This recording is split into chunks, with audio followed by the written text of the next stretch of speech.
कक्षा 8 के प्यारे बच्चों, आपके सामाजिक विज्ञान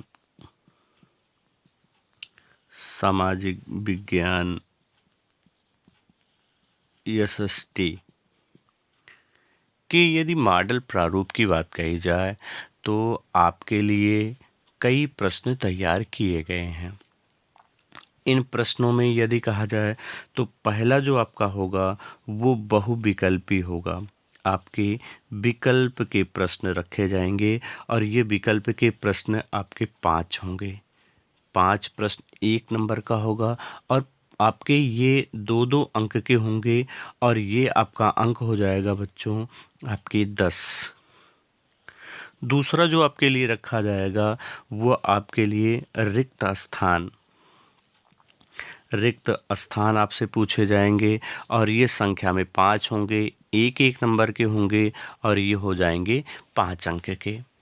दूसरे यदि कहे जाएं तो हो सकता है आपसे आपके मिलान करने के लिए कहा जाए या सही जोड़े बनाने के लिए कहा जाए तो ये भी आपका 5 अंक का ही होगा। दूसरा कहा जाए तो आपसे चौथा प्रश्न हो सकता है आपसे अतिलघुत्तरी प्रश्न कह दिया जाए। तो ये जो आपके अतिलघुत्तरी प्रश्न होते हैं जिनको आप ये कह लेते हो कि निश्चित उत्तरीय प्रश्न। कौन से? निश्चित उत्तरीय प्रश्न। तो इनमें यदि संख्या कही जाए तो आपके लिए जो संख्या होगी वो हो सकता है 5 हो और 2 अंक के हों और इस प्रकार ये भी आपके 10 अंक के हो जाएंगे। अगला जो आपका खंड होगा उस खंड में आपसे लघुत्तरीय प्रश्न पूछे जाएंगे। और ये लघुत्तरीय प्रश्न आपके 5 अंक के होंगे और इनमें आपसे 5 पूछे जाएंगे तो ये 25 अंक के आपके हो जाएंगे। छठा यदि कहा जाए तो आपसे दीर्घ आपसे पूछा जाएगा और दीर्घ में तो आप जानते ही हैं कि आपको बड़े प्रश्नों के आंसर देने होते हैं।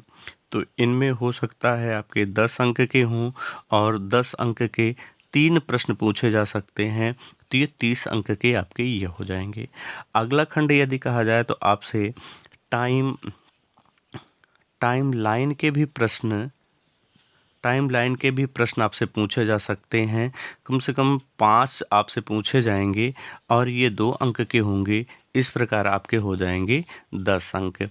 इस प्रकार यदि पूर्णतः कहा जाए तो ये 100 अंक का आपका पेपर होगा और प्रश्नों को प्राप्त करने के लिए आप चैनल को सब्सक्राइब कर लीजिए, शेयर कर लीजिए अपने मित्रों को ताकि उन्हें भी इस मॉडल पेपर का लाभ उन्हें मिल सके और अपनी परीक्षा में वो पूर्णतः अंकों को प्राप्त कर सकें।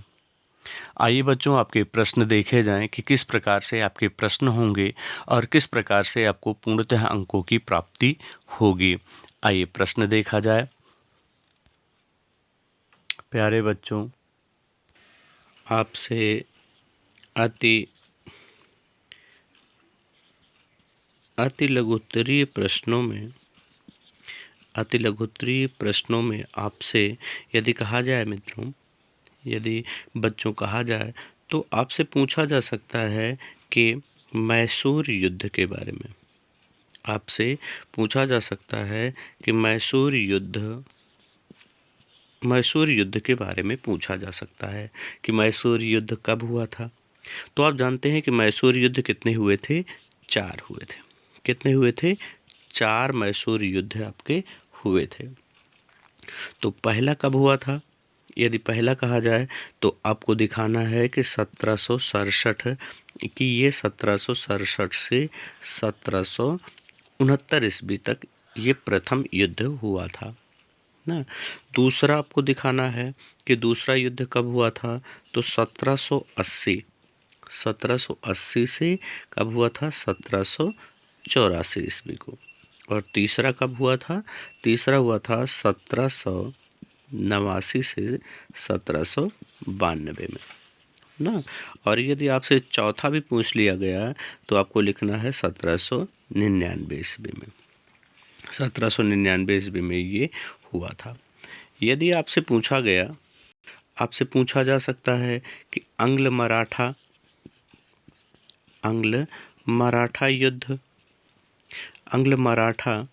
युद्ध कब हुआ था ना।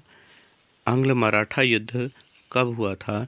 तो अंग्ल मराठा युद्ध आप जानते हैं कि इस पहला युद्ध, यानी ये कुल कितने युद्ध हुए थे? तो 3 हुए थे। कितने हुए थे? 3 युद्ध कुल हुए थे। तो पहला अंग्ल मराठा युद्ध कुल कितने हुए? 3। पहला कब हुआ है मित्रों? तो पहला हुआ बच्चों 1775। और कब तक हुआ? 1782 तक। और दूसरा यदि कहा जाए तो दूसरा कब तक हुआ? तो दूसरा हुआ 1803 में। और कब तक हुआ?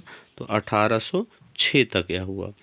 और यदि तीसरा कह दिया जाए तो तीसरा जो है वो 1817 में प्रारंभ हुआ और कब तक चला? 1818 ईस्वी तक चला।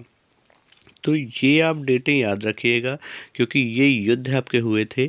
कौन से युद्ध? अंग्ल मराठा युद्ध हुए थे। और यदि दूसरा आपका कहा जाए, जो आप पहले पढ़े हैं कि 4 युद्ध आपके हुए थे, तो ये 4 युद्ध कौन कौन से हुए थे? तो ये 4 युद्ध आपका 1799 में, तीसरा 1789 से आपका 1792, और दूसरा 1780 से 1784, पहला 1767 से 1769। ये मैसूर युद्ध था। और मैसूर युद्ध को आप और किस नाम से जानते हैं? यदि यही दूसरा लिख दिया जाए तो इसको आप जानते हैं अंग्ल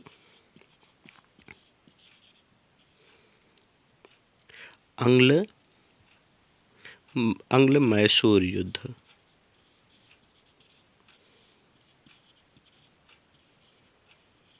अंग्ल मैसूर युद्ध के नाम से भी इसे आप जानते हैं। आइए अगला प्रश्न देखा जाए। बच्चों, आपसे पूछा जा सकता है कि जल प्रदूषण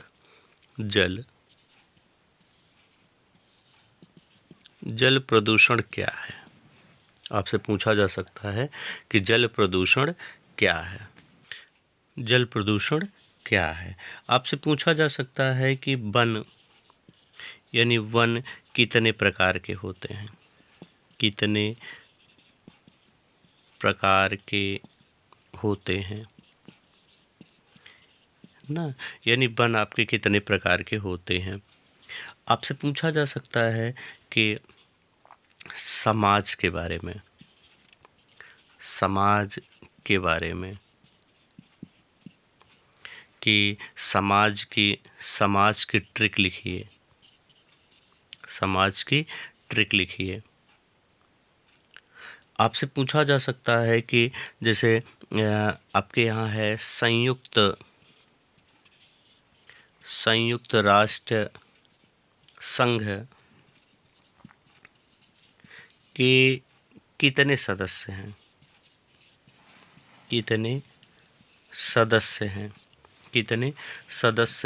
संयुक्त राष्ट्र संघ के कितने सदस्य हैं?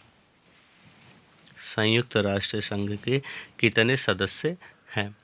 आपसे यह भी पूछा जा सकता है। आपसे जल प्रदूषण के बारे में पूछा जा सकता है। तो ये तो आपके अति लघुत्तरीय प्रश्नों में यदि कहा जाए तो आपसे पूछा जा सकता है मेरठ युद्ध के बारे में। मेरठ से किसने विद्रोह किया।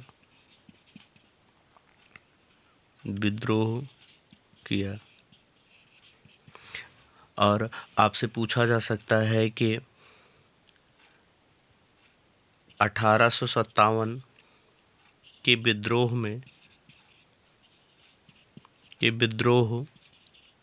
में कहाँ से किसने भाग लिया? कहाँ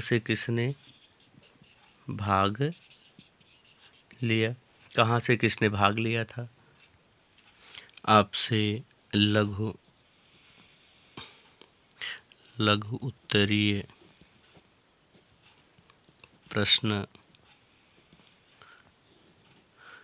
पूछे जा सकते हैं कि 1900 1911 में 1911 में दिल्ली ना दिल्ली दरबार में क्या प्रमुख घोषणाएं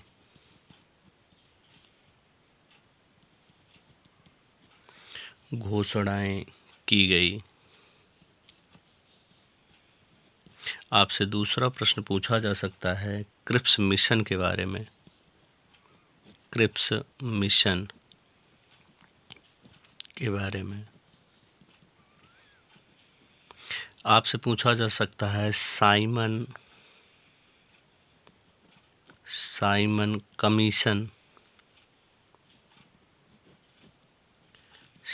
कमीशन के बारे में। आपसे पूछा जा सकता है हरित क्रांति के बारे में। हरित क्रांति के बारे में आपसे पांचवा प्रश्न पूछा जा सकता है गुट निरपेक्षता के बारे में।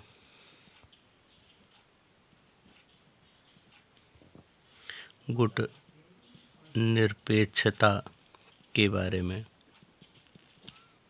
और दीर्घ में आपसे पूछा जा सकता है जलियांवाला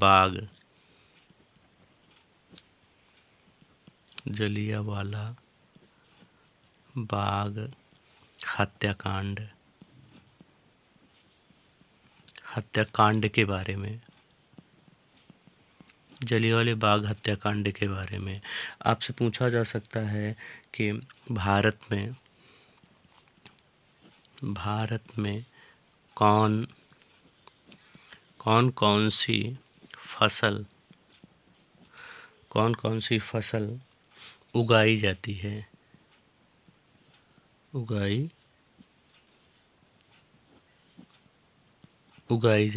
कौन सी फसल उगाई जा सकती है।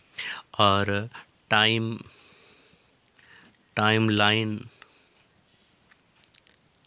टाइमलाइन में आपसे पूछा जा सकता है कि 1920 में क्या हुआ था। 1920 में क्या हुआ, 1932 में क्या हुआ, 1932 ईस्वी में क्या हुआ था, अगला पूछा जा सकता है कि 1885 ईस्वी में क्या हुआ था। अगला आपसे पूछा जा सकता है कि 1930 में क्या हुआ था। तो ये टाइमलाइन के प्रश्न आपसे पूछे जा सकते हैं, आपको इन्हें तैयार कर लेना चाहिए। और ऐसे मॉडल पेपर आपका फर्स्ट है। आपके कुल 3 मॉडल पेपर भेजे जाएंगे जो संपूर्ण प्रश्नों के आपके संग्रह होंगे। और ऐसे प्रश्न और ऐसे मॉडल पेपर प्राप्त करने के लिए आप चैनल को सब्सक्राइब कर लीजिए, बेल आइकन दबा लीजिए, मित्रों को भी शेयर कर दीजिए ताकि उन्हें भी पूर्णतः अंकों की प्राप्ति हो सके और वो भी अपनी परीक्षा में संपूर्ण अंकों को प्राप्त कर सकें। और आपको बतानी भी है कि आप कितना हल किए हैं।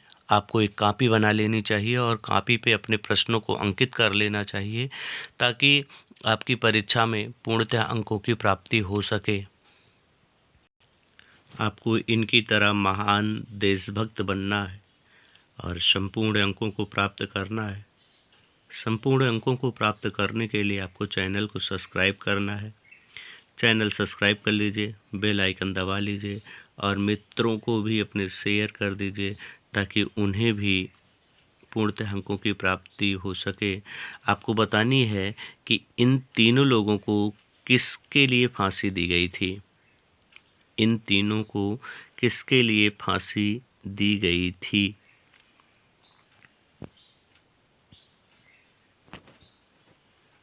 ये भगत सिंह हैं, ये चंद्रशेखर आज़ाद हैं और ये कहा जाए तो आपके बटुकेश्वर दत्त जी हैं। और तीनों लोगों को फांसी हुई थी। किस लिए फांसी दी गई थी, ये आपको बताना है। सभी बच्चों को बतानी है, सभी बच्चों को शेयर करनी है और सभी बच्चों को कमेंट में ये बताना है कि इन्हें किस लिए फांसी दी गई थी।